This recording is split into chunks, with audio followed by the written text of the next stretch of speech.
Kumuha ng informed consent at fill upan to. Hintayin tawagin ang pangalan. Matapos tingnan ng doktor at kunan ng vital signs, magpunta sa phototherapy room at ibigay ang consent na napirmahan. Magpahid ng mineral oil sa katawan. Ito lamang ang pwedeng ipahid sa araw ng phototherapy.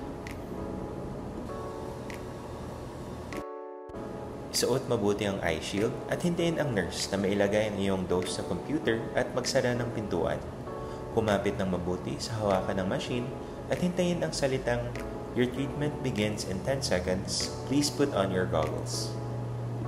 At pagkatapos maninig ng salitang, "Your primary treatment is completed. Please leave the cabin," maaari nang buksan ng pinto. Huwag kalimutan na magpa-schedule para sa susunod na phototherapy session. Maglagay ng moisturizer at sunscreen. Tingnan kung may pamumula o may masakit na nararamdaman. Maaari sabihin sa nurse kung may mga sintomas na nararamdaman. Kumain ng mga masusustansyang pagkain. Uminom ng maraming tubig. Iwasan ng paninigarilyo o pag-inom ng alak.